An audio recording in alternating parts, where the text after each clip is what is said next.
एक बार की बात है। एक गांव में एक चुड़ैल का साया था। वो चुड़ैल रोज रात को लोगों के दरवाजे खटकाकर बोलती, घर पर कोई है, घर पर कोई है, दरवाजा खोलो, खोलो दरवाजा। जब कोई गांव वाला दरवाजा खोलता तो वो चुड़ैल उसे उठाकर ले जाती। अरे मर गया अरे अरे छोड़ दे चुड़ैल, अरे बच्चे की जान लेगी क्या?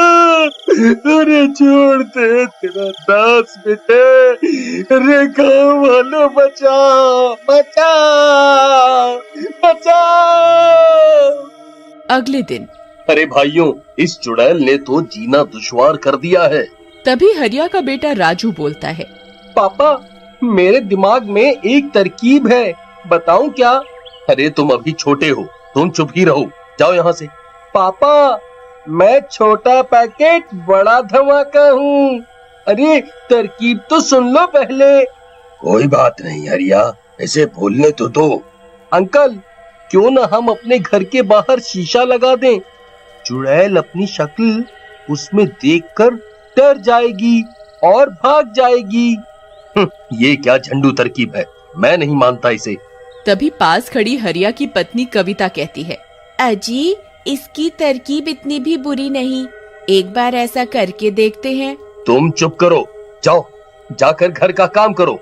नहीं नहीं, ठीक है, हम ये भी करके देखते हैं।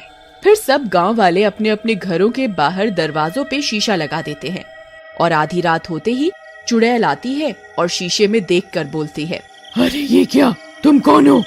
ये मेरा इलाका है, तुम जाओ यहाँ से। लेकिन शीशे में उसी की शक्ल होती है और वो भी वैसी ही हिलती है जैसे चुड़ैल। ये देखकर चुड़ैल डर जाती है। लगता है गांव वालों ने इसे मुझसे बचने के लिए यहाँ बुलाया है। चलो और किसी के घर का दरवाजा खटखटाती हूँ। फिर चुड़ैल हरिया के घर जाती है। हरिया के घर शीशा नहीं लगा होता। यहाँ वो चुड़ैल नहीं है, इसी का दरवाजा खटखटाती हूँ। घर पर कोई है? अरे इतनी मीठी आवाज है, जरूर कोई झक्कास औरत होगी। इस कविता से तो मैं दुखी हो गया। चलो थोड़ी मटर गश्ती ही कर दूं। हाँ, मैं हूं ना घर पर, मेरी रानी, अभी आया जाने मन। ये सोचकर शराब के नशे में धुत हरिया दरवाजा खोलने जाता है। तभी कविता और राजू आ जाते हैं और उसे रोक लेते हैं। अरे अरे छोड़ कलमुही, मेरी रानी आई है बाहर। अरे पापा जी, रानी नहीं, डायन आई है बाहर। मम्मी, पकड़ के रखना इनको। लेकिन कविता और राजू हरिया को पकड़ लेते हैं और उसे जाने नहीं देते। लगता है इस घर में कोई नहीं है, आज तो भूखा ही रहना पड़ेगा लगता है, लेकिन मैं कल आऊंगी, कल फिर आऊंगी। फिर चुड़ैल वहाँ से चली जाती है। तभी हरिया कविता को लात मारकर गिरा देता है। छोड़ मुझे, मेरी रानी आई थी, तूने मुझे जाने नहीं दिया, मैं तुझे जिंदा नहीं छोड़ूंगा। फिर वो नशे में कविता को बहुत मारता पीटता है। राजू ये सब देखकर बहुत डर जाता है, उसे बहुत बुरा लगता है। अगले दिन, मम्मी, तुम ठीक तो हो ना? हाँ बेटा, मैं बिल्कुल ठीक हूँ, तुम मेरी चिंता मत करो। मम्मी, मुझे पापा अच्छे नहीं लगते, आपको कितना सताते हैं। नहीं बेटा, ऐसा नहीं कहते, वो तुम्हारे पापा हैं। जाओ तुम जाकर खेलो। कविता उठकर दरवाजे पर शीशा लगा देती है और रात में शीशा लगा होने के कारण चुड़ैल किसी के घर पर जाकर शिकार नहीं कर पाती। इस गांव में इतनी चुड़ैल कहाँ से आ गई? मैं इतने दिनों से भूखी हूँ, ये भूख बर्दाश्त नहीं हो रही।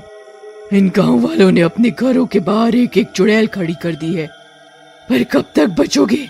मैं कल फिर आऊंगी, मैं फिर आऊंगी। फिर अगली सुबह गांव वाले जमा होते हैं। अरे भाइयों, ये राजू ने बड़ा अच्छा सुझाव दिया, बचा लिया हम सबको, शाबाश बेटा। थैंक यू अंकल, बोला था ना, छोटा पैकेट बड़ा धमाका। हाँ हाँ ठीक है, चलो घर जाकर पढ़ो, जाओ यहाँ से। राजू को बुरा लगता है और वो घर चला जाता है। उधर चुड़ैल, मैं इस गुफा में बैठे बैठे ही ना मर जाऊं, किसको खाऊं? फिर रात हो जाती है। भूख के मारे वो गुफा से बाहर जाती है और गांव की तरफ चल देती है। तभी राजू अपने कुत्ते को घर के बाहर घुमाते हुए घर से थोड़ा दूर आ जाता है। अम्मी चलो घर, चलो रात हो गई है, चुड़ैल किसी भी वक्त आने ही वाली है। तभी टॉमी यहाँ वहाँ भागता हुआ गुम जाता है। राजू उसे ढूंढता है। तभी चुड़ैल की नजर टॉमी पर पड़ती है। इस कुत्ते को ही खा के काम चलाती हूँ आज। फिर वो अपना हाथ लंबा करती है और उस कुत्ते को पकड़कर खा जाती है। अब थोड़ी राहत मिली। राजू ये सब देख लेता है और रोता हुआ घर भाग जाता है। जाकर कविता को सब बताता है। कविता ये सब सुनकर बहुत डर जाती है। तभी हरिया भी घर आ जाता है। ए कलमुही, पानी लेकर आ।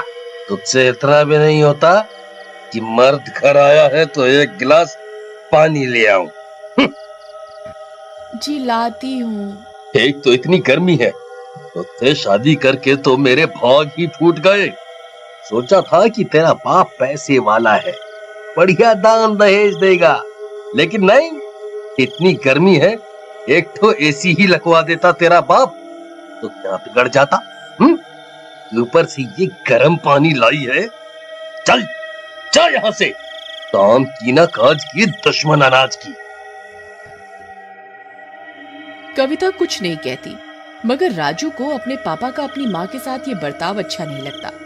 फिर रात में सबके सो जाने पर वो जाता है और घर के दरवाजे से शीशा हटा देता है और फिर रोज की तरह चुड़ैल आती है। अरे इस घर के दरवाजे पे चुड़ैल नहीं है। मजा आ गया। घर पर कोई है? घर पर कोई है? पापा, दरवाजे पे वो आई है, आपकी रानी।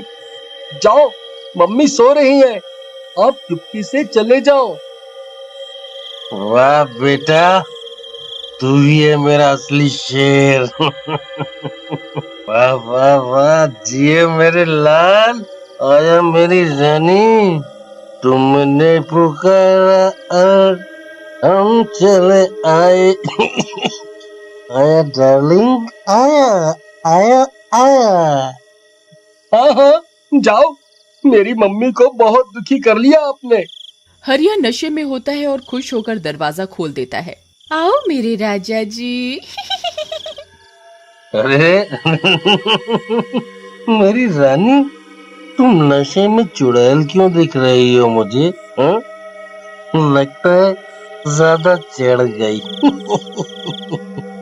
मेरे राजा, मैं चुड़ैल ही हूँ। नहीं, चुड़ैल जी, आप तो मेरी बहन जैसी हो, सारा नशा ही उतर गया आपको देखकर। मुझे छोड़ दो, अब से आप पर बुरी नजर नहीं डालूंगा। अरे कविता, आओ। चुप कर, बेवकूफ समझा है क्या? चल, भूख लगी है। फिर चुड़ैल हरिया को लेकर चली जाती है। शोर सुनकर सब गांव वाले जग जाते हैं और कविता भी। राजू, तुम्हारे पापा कहाँ हैं? अभी अभी मैंने उनकी आवाज सुनी थी। उनको तो चुड़ैल ले गई, अब तुम्हारे सारे दुख खत्म। माँ, तुम ये कैसी बातें कर रहे हो? तुम्हें ऐसा नहीं करना चाहिए था। वो जैसे भी है तुम्हारे पापा हैं। मैं जा रही हूँ इनको बचाने। कविता मशाल उठाती है और जंगल की ओर गुफा में चली जाती है। सभी गांव वाले भी पीछे जाते हैं।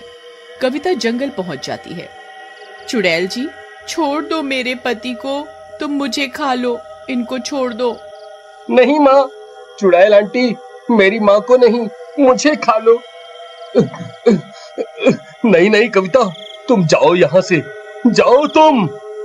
अरे, तुम पति पत्नी का ड्रामा तो खत्म ही नहीं हो रहा। लैला मजनू मेरे पेट में जाकर बन जाना। ऐसा बोलकर चुड़ैल कविता को गले से पकड़कर हवा में उठा लेती है। ये देखकर राजू जमीन पर लौटता हुआ जाता है और पीछे से चुड़ैल के बालों में आग लगा देता है। चुड़ैल जलने लगती है। अरे नहीं छोटे से लड़के, ये तूने क्या किया? और फिर चुड़ैल जलकर राख हो जाती है।